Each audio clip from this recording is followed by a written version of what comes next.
तो आज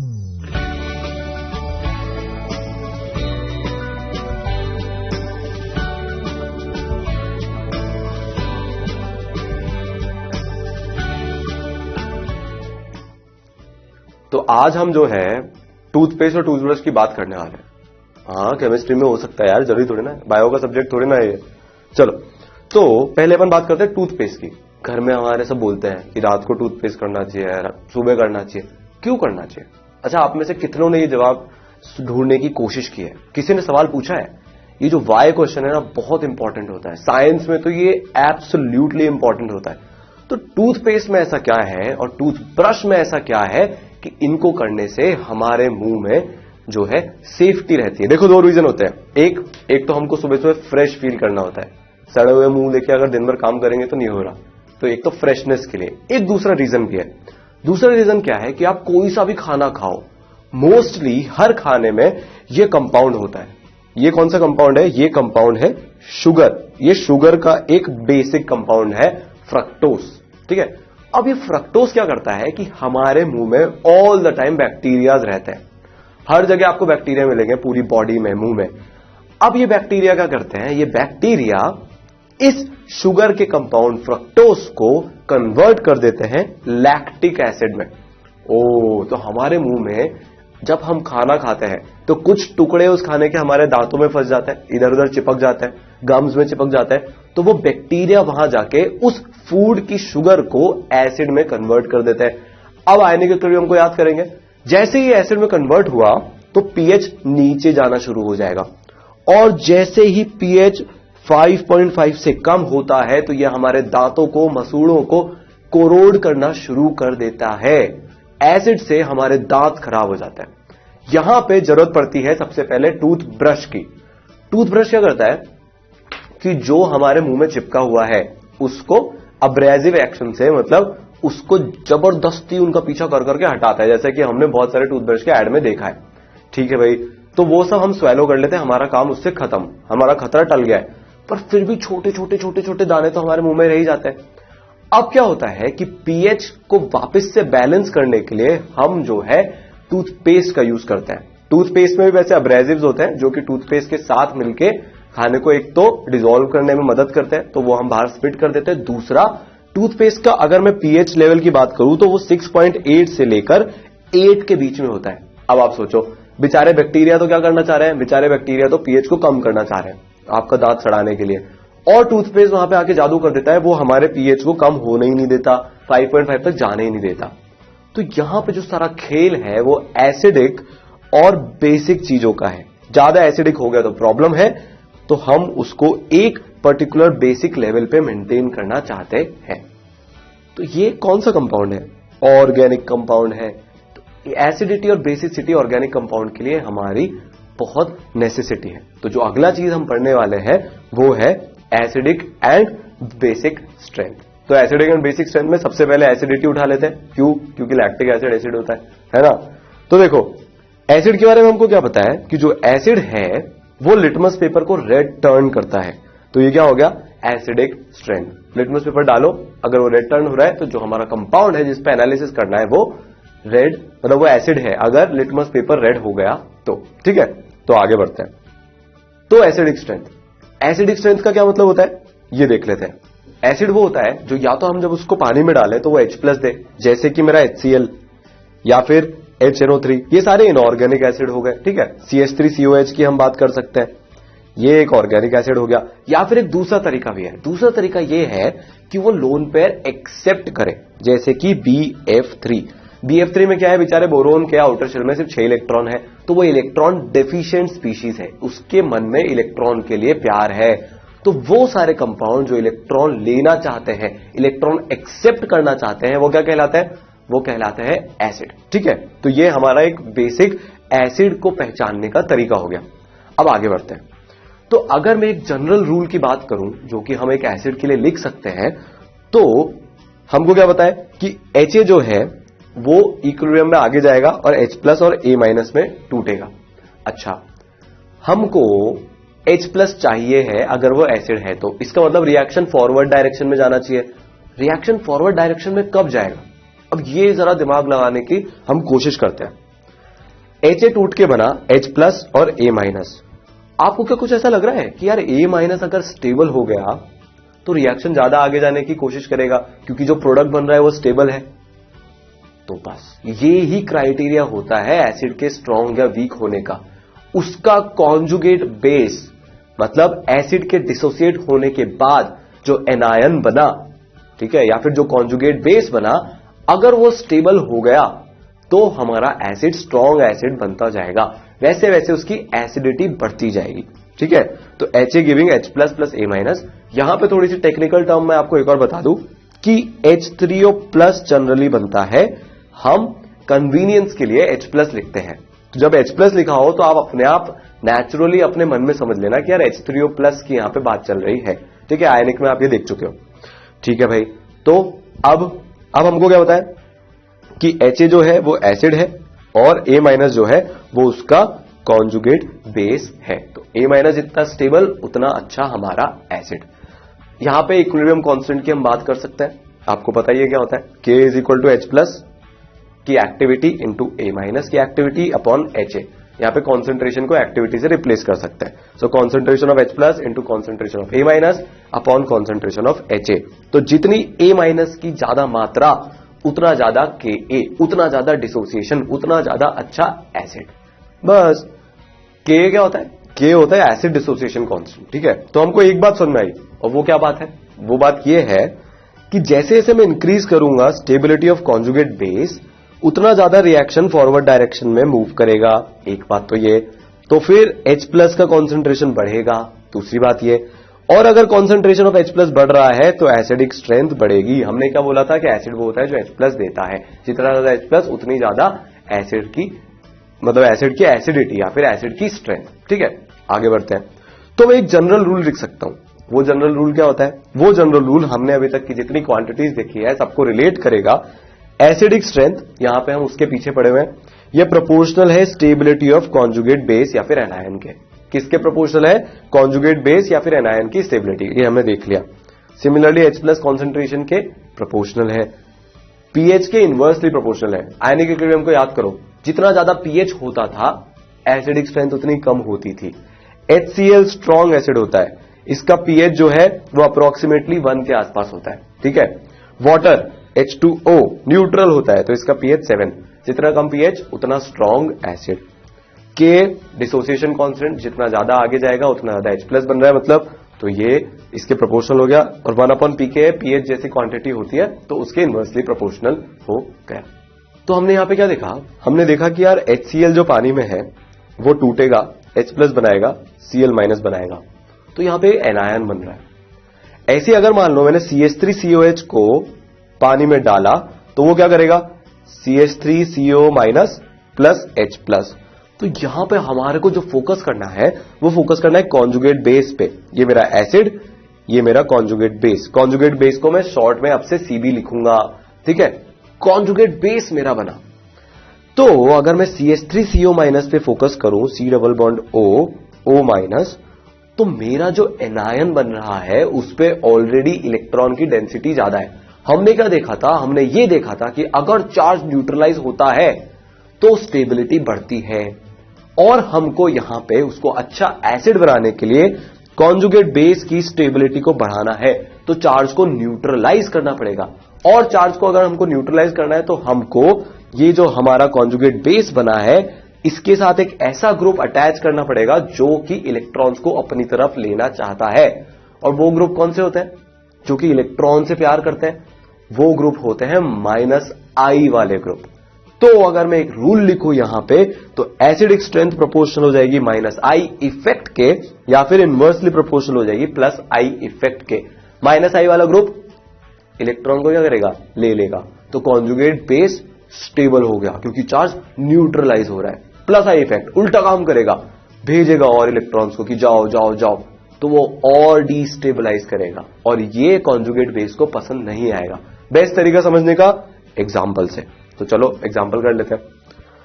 पहला एग्जाम्पल अपन लेते हैं ये दोनों के बीच में, CH3COH एसिटिक एसिड, और मैंने क्या किया? एसिटिक एसिड पे एक H को रिप्लेस करके Cl लगा दिया। अब हमको इन दोनों की एसिडिक स्ट्रेंथ को कंपेयर करना है। अब इनमें कौन से कंपाउंड में अगर ये ए है और अगर ये बी है तो फिर ए में माइनस आई लगाए कि बी में माइनस आई लगाए। देखो अपन ए की कंडीशन को एनालाइज करते हैं। एसिडिक स्ट्रेंथ कैसे कंपेयर करते हैं? सबसे पहले H प्लस को हटाओ। H प्लस कहां से हटेगा? ऑब्वियसली OH वाले से हटेगा। तो ये क्या बन जाएगा? CH3 C double bond O minus. ये इसका कॉन्जुगेट बेस बन गया। सिमिलरली बी वाले का कॉन्जुगेट बेस बना लो। बी वाले का कॉन्जुगेट बेस हमने बना लिया Cl CH2 C double bond O minus. ये इसका कॉन्जुगेट बेस हो गया। अब जिसका कॉन्जुगेट बेस ज्यादा स्टेबल वो उतना ज्यादा acidic. CH3 C double bond O minus, CH3 plus I effect देने वाला ग्रुप है तो ऑक्सीजन पे और इलेक्ट्रॉन डेंसिटी बढ़ा रहा है। ऑक्सीजन को नहीं चाहिए भैया और इलेक्ट्रॉन, हो गया उसका पेट भरा हुआ है। Cl अपनी तरफ इलेक्ट्रॉन खींच रहा है, Cl माइनस आई ग्रुप है तो ये एनायन की कॉन्जुगेट बेस की स्टेबिलिटी को बढ़ाएगा, मतलब एसिडिक स्ट्रेंथ को बढ़ाएगा। ठीक है, तो माइनस आई के प्रोपोर्शनल था हमारी एसिडिक स्ट्रेंथ, यहां पे हमने वो देख लिया। So plus I of CH3 so anion is less stable, minus I of Cl so anion is more stable and corresponding acid is more acidic. तो आप कुछ सवाल आप करोगे? बिल्कुल करोगे। चलो पहला सवाल आपके करने के लिए आपको कंपैरिजन करना है A, B और C में। तो आपको इसके लिए पूरे 2 मिनट देता हूं, आप करो।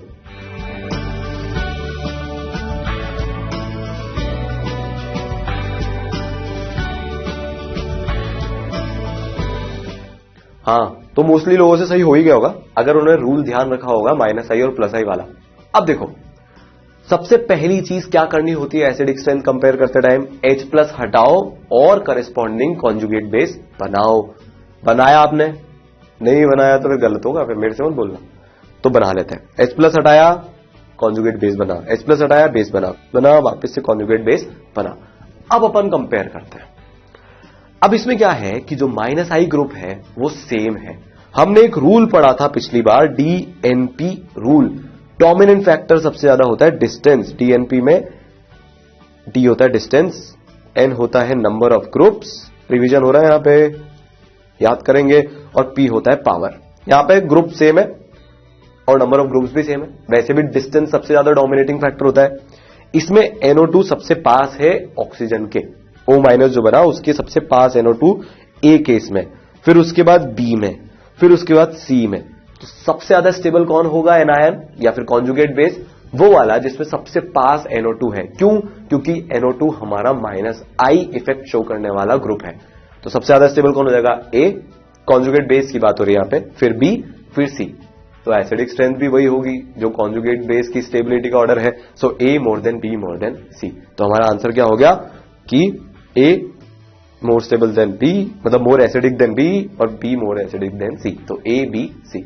ठीक है, नेक्स्ट क्वेश्चन करते हैं। नेक्स्ट क्वेश्चन हमसे क्या बोल रहा है? नेक्स्ट क्वेश्चन है आपके सामने ये रहा।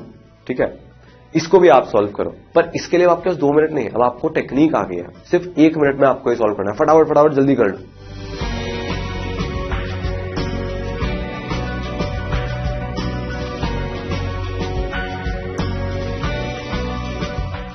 तो यहां पे देखो, यहां पे कौन सा फैक्टर है?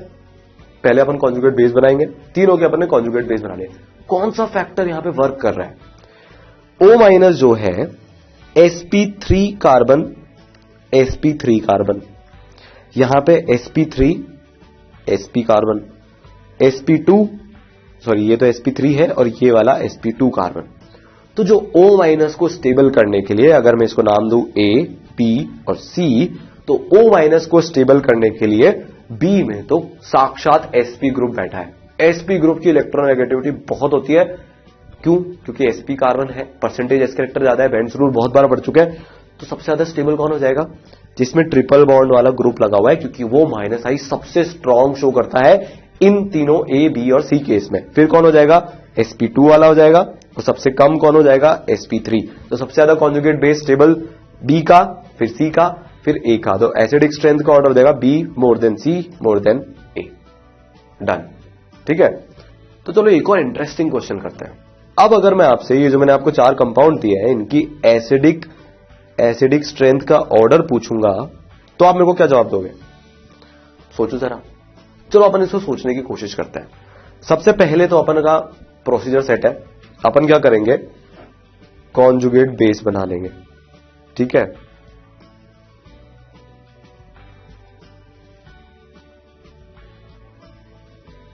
अब अपन ने कॉन्जुगेट बेस बनाया।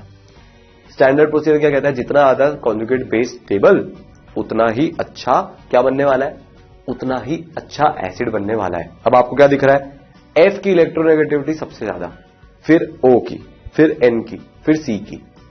सिंपल सा केस है यहां पे। एनायन किस किस का बन रहा है, C का, N का, O का, F का। सबसे ज्यादा इलेक्ट्रॉन्स को अपने पास आसानी से कौन रख सकता है, F। तो यहां पे ऑर्डर क्या हो जाएगा कि भाई HF ज्यादा एसिडिक है H2O से, वो H2O ज्यादा एसिडिक है NH3 से, और NH3 ज्यादा एसिडिक है CH4 से। मतलब HF से H निकालना बहुत इजी है, H2O से उससे थोड़ा मुश्किल, NH3 से थोड़ा सा और मुश्किल, और CH4 तो देगा ही नहीं।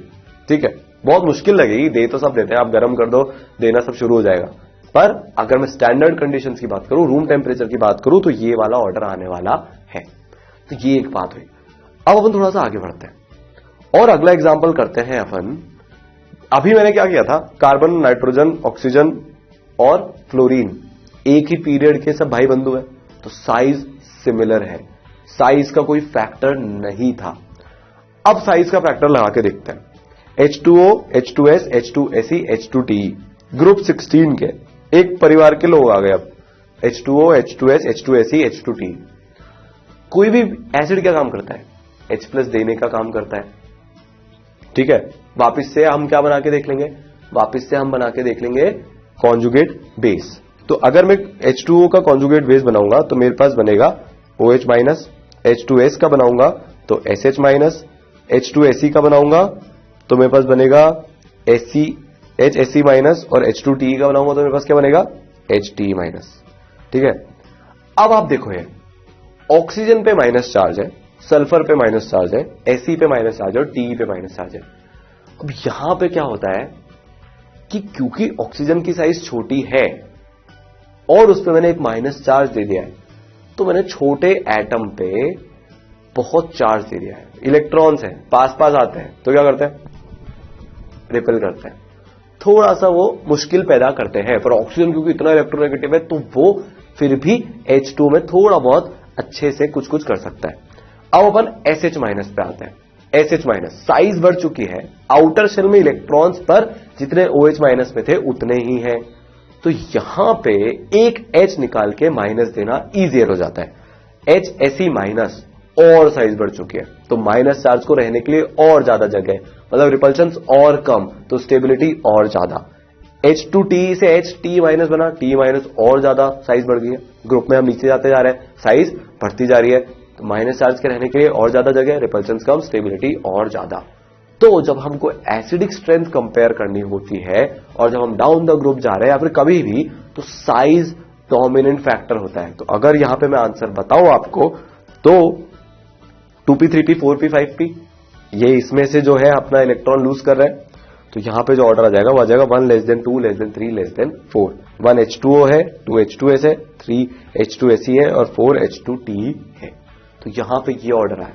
तो एसिडिक स्ट्रेंथ में एक बात जो हमको याद करनी है, वो याद करने वाली बात ये है कि साइज डोमिनेंट फैक्टर होता है। जिसकी साइज ज्यादा होगी, ग्रुप सेम है अपना, जिसकी साइज ज्यादा होगी वो उतने अच्छे से इलेक्ट्रॉन को होल्ड कर सकता है, क्योंकि वहां पे रिपल्शंस कम है, तो वो ज्यादा एसिडिक होगा। ठीक है, साइज डोमिनेंट फैक्टर है, ये हमने सीख लिया। सेकंड, साइज सेम है तब फिर हम इलेक्ट्रोनेगेटिविटी से कंपेयर करेंगे। जैसे कि हमने किस केस में किया था, H2O, CH4, NH3 और HF के केस में साइज सेम थी, सेम पीरियड, सिमिलर साइज, तो इलेक्ट्रोनेगेटिविटी पे है। पर अगर साइज ही अलग हो तो साइज डोमिनेंट फैक्टर होने वाला है। तो पर एक नेक्स्ट क्वेश्चन कर लेते हैं जिससे अपना फंडा क्लियर हो जाएगा। ठीक है, H2O, NH3, H2S, HCl, HI, इसको आप करने की कोशिश करो। साइज डोमिनेंट फैक्टर है, साइज सेम होने के बाद ही आप इलेक्ट्रोनेगेटिविटी से कंपेयर करोगे, तो चलो इसको कोशिश करो करने की।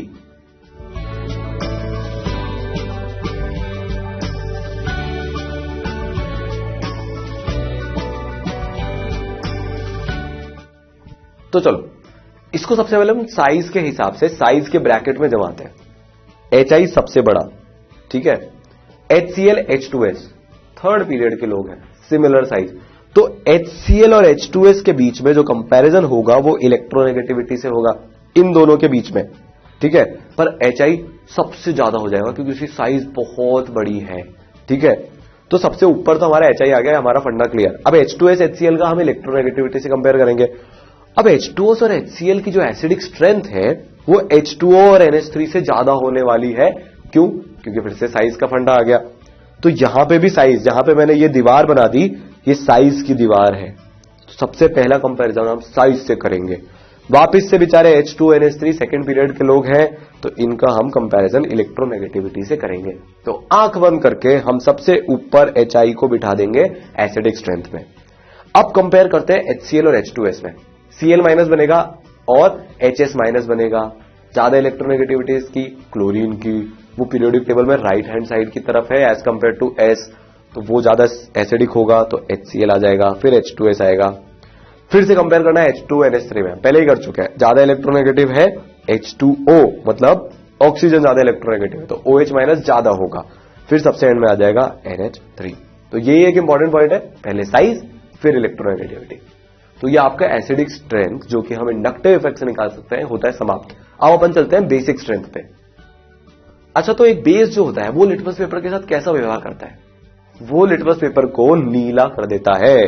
तो जब मैं बेस डालूंगा लिटमस पेपर पे तो वो नीला कर देगा लिटमस पेपर को। ये बेस का एक टेस्ट होता है, ठीक है।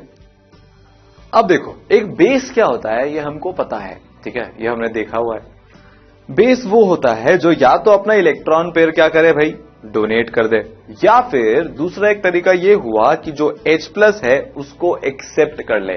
तो या तो इलेक्ट्रॉन पेयर दे रहा है या फिर H+ एक्सेप्ट कर रहा है, दोनों को हम क्या बोलेंगे भाई, बेस बोलेंगे, ठीक है।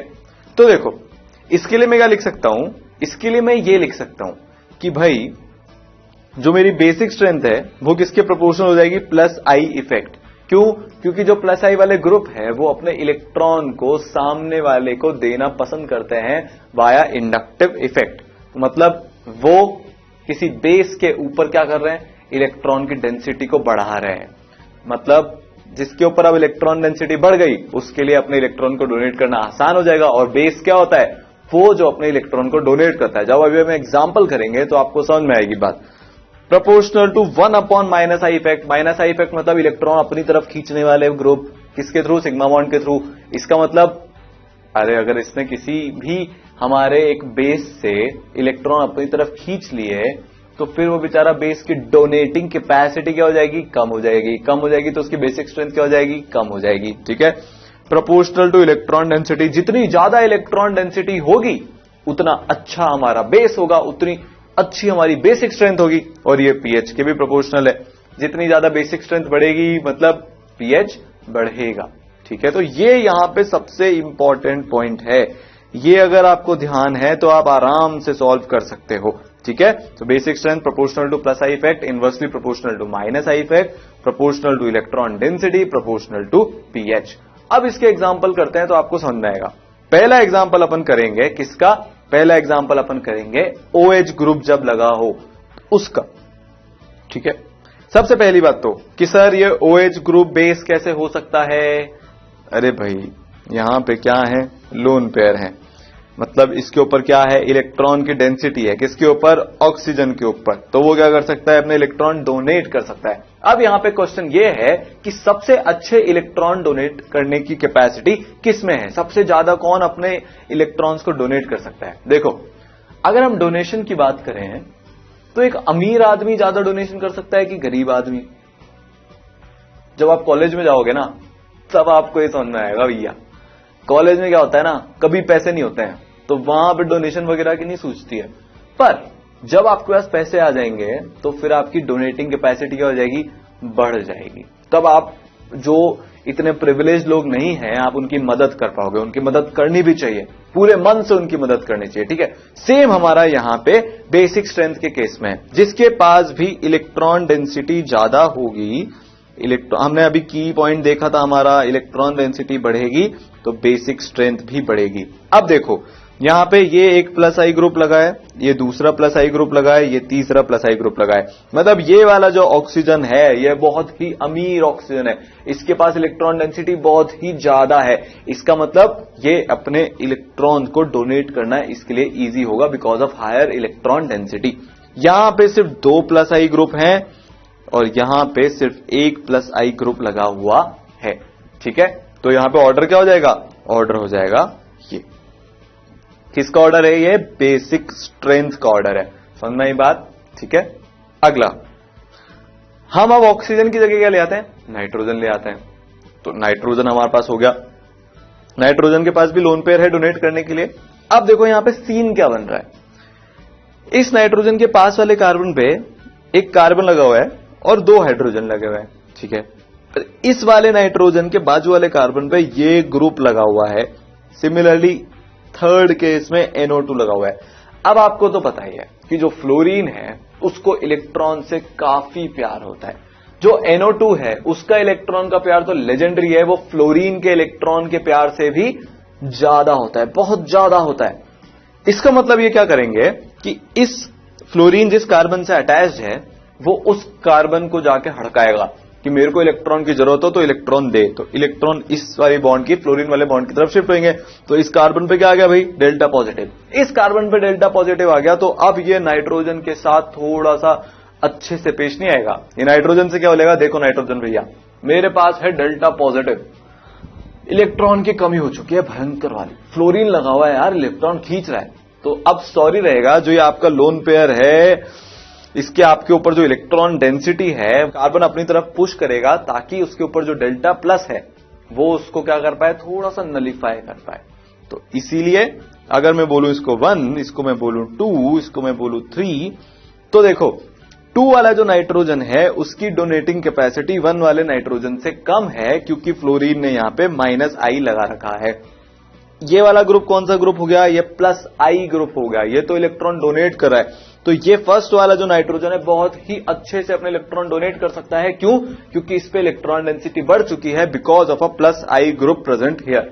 फ्लोरीन क्या ग्रुप होता है? -I। NO2 क्या ग्रुप होता है? -I। और अगर मैं -I की स्ट्रेंथ के बारे में बात करूं तो मेरे को ऑर्डर क्या पता है? मेरे को ऑर्डर ये पता है कि जो NO2 होता है उसकी स्ट्रेंथ फ्लोरीन से ज्यादा होती है। किसमें? इंडक्टिव इफेक्ट लगाने में। -I इफेक्ट में NO2 ज्यादा पावरफुल है फ्लोरीन से। इसका मतलब अगर मैं इलेक्ट्रॉन डेंसिटी की बात करूं, तो सबसे ज्यादा तो हो जाएगी 1 में, फिर हो जाएगी 2 में, फिर हो जाएगी 3 में। इलेक्ट्रॉन डेंसिटी किस पे? NH2 पे। यही तो हमारा बेस की तरह बिहेव कर रहा है, यही तो अपने इलेक्ट्रॉन को डोनेट करेगा। तो फिर बेसिक स्ट्रेंथ का ऑर्डर क्या हो जाएगा? बेसिक स्ट्रेंथ का ऑर्डर हो जाएगा ये, जहां पे इलेक्ट्रॉन डेंसिटी ज्यादा उसकी बेसिक स्ट्रेंथ भी ज्यादा। अगला एग्जांपल करते हैं। अगला क्वेश्चन है ये, हमारे पास क्या है? CH3 NH2 OH और F-। अब हमको ये देखना है कि सबसे अच्छा अपने इलेक्ट्रॉन को कौन डोनेट कर सकता है। सोचो जरा, इसमें हम कैसे डिसीजन लें? हमको इलेक्ट्रॉन डोनेटिंग कैपेसिटी चेक करनी है। इलेक्ट्रॉन डोनेटिंग कैपेसिटी अगर आपको चेक करनी है तो आपको ये देखना पड़ेगा कि यार इलेक्ट्रॉन से सबसे कम प्यार किसको है। हमने एक माइनस चार्ज दे रखा है, मतलब इलेक्ट्रॉन्स एक्सेस में है। सबसे कम प्यार इलेक्ट्रॉन से किसको है? जिसकी इलेक्ट्रोनेगेटिविटी सबसे कम है। किसकी इलेक्ट्रोनेगेटिविटी सबसे कम है? इलेक्ट्रोनेगेटिविटी सबसे कम है कार्बन की। तो बेसिक स्ट्रेंथ की ऑर्डर क्या हो जाएगी? ये। इसमें हम इलेक्ट्रोनेगेटिविटी से क्यों कंपेयर कर रहे हैं? क्योंकि यहां पे साइज जो है सिमिलर है। तो जब साइज सिमिलर हो तो फिर जो डिसीजन होता है बेसिक स्ट्रेंथ का किससे होता है? वो डिसीजन होता है इलेक्ट्रोनेगेटिविटी से। तो जब सेम पीरियड के एलिमेंट्स हो तो आपको इलेक्ट्रोनेगेटिविटी से देखना पड़ेगा। जितनी ज्यादा इलेक्ट्रोनेगेटिविटी बढ़ेगी बेसिक स्ट्रेंथ उतनी ही कम होगी फॉर सेम पीरियड एलिमेंट्स। ठीक है, बात समझ में आई? सेम पीरियड के एलिमेंट्स के लिए क्या कंसिडरेशन होता है? इलेक्ट्रोनेगेटिविटी से हम कंसिडर करते हैं। पर अगर मान लो सिचुएशन हुई ये वाली कि अब ये जो है सेम ग्रुप के एलिमेंट्स हो गए। सेम ग्रुप के एलिमेंट्स में प्रॉब्लम क्या है? प्रॉब्लम यह है कि अब साइज डिफरेंस बहुत ज्यादा है। आयोडीन माइनस बहुत ही एक बड़ा आयन है, तो इस पे जो इलेक्ट्रॉन डेंसिटी है आयोडीन माइनस पे वो कम हो जाएगी। डाउन द ग्रुप में जब जाऊंगा जब सेम ग्रुप एलिमेंट्स होंगे तो यहां पे आपको साइज से देखना है। साइज डोमिनेट्स, इलेक्ट्रोनेगेटिविटी के ऊपर साइज डोमिनेट करेगी। क्यों? क्योंकि इलेक्ट्रॉन डेंसिटी कम हो गई। इलेक्ट्रॉन डेंसिटी अगर कम हो गई तो हमारी बेसिक स्ट्रेंथ भी कम हो गई, क्योंकि हमारी बेसिक स्ट्रेंथ क्या होती है? Electron donating capacity. अब डेंसिटी ही कम है तो डोनेटिंग कैपेसिटी भी क्या हो जाएगी? कम हो जाएगी। तो अगर अब मैं बेसिक स्ट्रेंथ की बात करूं तो वापस से मेरी बेसिक स्ट्रेंथ क्या आ जाएगी? मेरी बेसिक स्ट्रेंथ आ जाएगी F minus more than Cl minus more than Br minus more than I minus. क्यों? क्योंकि I माइनस पे इलेक्ट्रॉन डेंसिटी बहुत बहुत बहुत ही कम है as compare to F minus की इलेक्ट्रॉन डेंसिटी। ठीक है, तो जब सेम ग्रुप के एलिमेंट्स आए तो साइज डोमिनेट करेगी, तो आपको साइज का कंसिडरेशन लेना पड़ेगा। पर अगर सेम पीरियड के एलिमेंट्स आ गए जैसे कार्बन, नाइट्रोजन, ऑक्सीजन, फ्लोरीन, तो फिर आपको इलेक्ट्रोनेगेटिविटी से डिसाइड करना पड़ेगा। जितनी ज्यादा इलेक्ट्रोनेगेटिविटी, बेसिक स्ट्रेंथ उतनी ही कम। क्यों? क्योंकि इलेक्ट्रॉन से प्यार ज्यादा है तो डोनेटिंग एबिलिटी क्या हो जाएगी? कम हो जाएगी। ठीक है, नेक्स्ट एग्जांपल है हमारा कि ClNH2 कम बेसिक है मिथाइल अमीन से। ऐसा क्यों? मिथाइल अमीन की अगर मैं बात करूं तो मिथाइल अमीन होती है ये। अब आपको मेरे को बताना है इसका जवाब कि ऐसा क्यों हो रहा है। तो फटाफट से सोचो, सही आंसर निकालो और वापस आओ।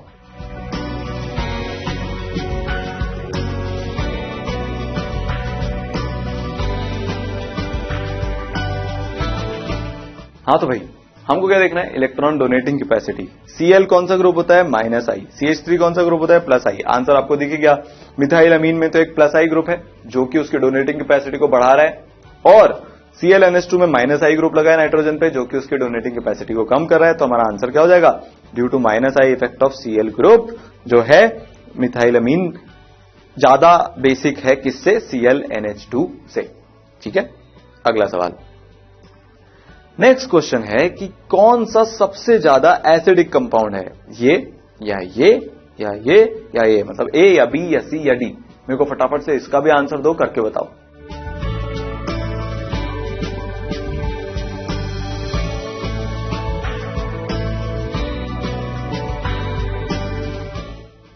हाँ तो भाई हो गया, बहुत आसान है यार ये तो। NO2 कौन सा ग्रुप है? -I। ठीक है, मतलब D तो नहीं ही हो सकता। एसिडिक स्ट्रेंथ हम कैसे कंपेयर करते हैं? पहले हम यहां से H को हटाएंगे, यहां पे माइनस चार्ज लगाएंगे। अब हम स्टेबिलिटी देखेंगे। जितना ज्यादा इसका कॉन्जुगेट बेस स्टेबल हुआ उतना ही ज्यादा ये एसिड स्ट्रांग होगा। ठीक है, तो हम कैसे देखेंगे? ऐसे ही देखेंगे। अब देखो, इस O- के जस्ट पास में NO2 लगा हुआ है, C में थोड़ा दूर है और B में उससे भी दूर है, और D में तो NO2 लगा हुआ ही नहीं है। तो जितना पास NO2 लगा होगा उतना ही स्ट्रांग उसका -I लग रहा होगा। क्यों?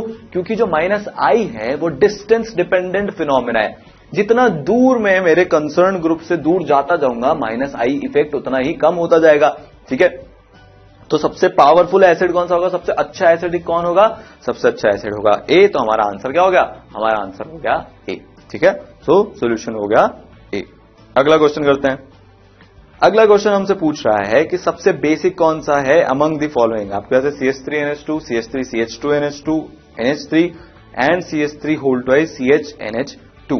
ठीक है, अब देखो यहां पे एक +I लगा है, यहां पे CH3CH2NH2 है तो यहां पे तो M ही है +I वाला, यहां पे ET है जो +I लगा रहा है, यहां पे तो सिर्फ NH3 है, सो नो +I।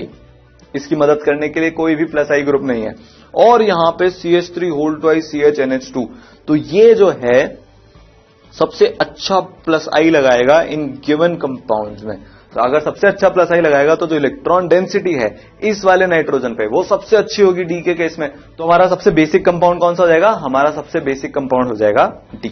तो आंसर क्या हो जाएगा? आंसर हो जाएगा D।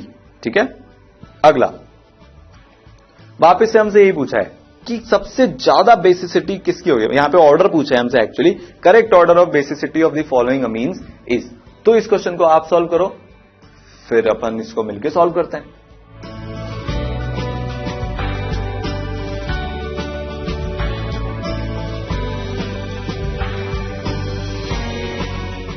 हाँ तो भाई क्या देखा?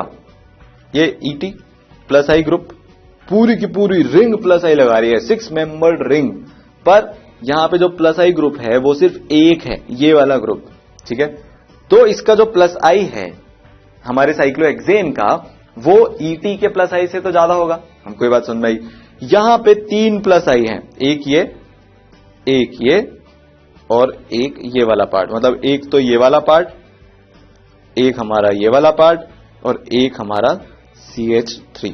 तो 3 प्लस आई है यहां पे सिर्फ 2 ही प्लस आई है, एक इधर से आ रहा होगा, एक इधर से आ रहा होगा, तो यहां पे 2 प्लस आई, यहां पे 3 प्लस आई। तो सबसे ज्यादा तो कौन हो जाएगा? C, फिर कौन हो जाएगा? D, फिर हो जाएगा B, फिर हो जाएगा A। तो हमारा आंसर क्या हो जाएगा? C more than D more than B more than A। जो जितना अच्छा प्लस आई होगा वो उतनी ज्यादा इलेक्ट्रॉन डेंसिटी किस पे बढ़ा देगा? नाइट्रोजन पे।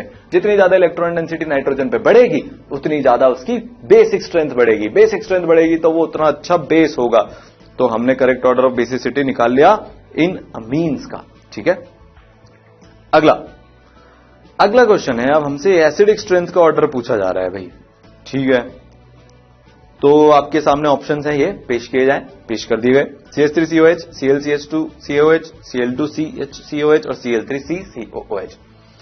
H हटाएंगे, माइनस चार्ज लगाएंगे, फिर इनकी स्टेबिलिटी को कंपेयर करेंगे। तो क्या हमको पता है कि जितने ज्यादा माइनस आई वाले ग्रुप होंगे, माइनस आई ग्रुप्स की संख्या जितनी बढ़ेगी एसिडिक स्ट्रेंथ भी उतनी बढ़ेगी, ठीक है। एसिडिक स्ट्रेंथ भी उतनी बढ़ेगी, तो एसिडिक स्ट्रेंथ उतनी बढ़ा लेते हैं। सबसे ज्यादा माइनस आई कहां है? 4 में है, फिर कहां है? 3 में है, फिर कहां है? 2 में है, फिर कहां है? 1 में। तो 4 more than 3 more than 2 more than 1, इसका आंसर हमारा हो गया A, ठीक है। इस तरह से अब देखो इंडक्टिव इफेक्ट ने आपको कितना पावरफुल बना दिया है।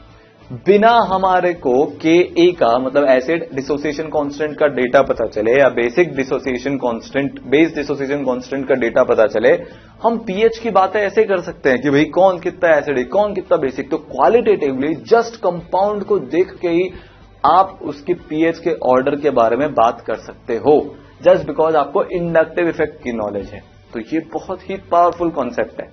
तो अब हम चलते हैं आगे।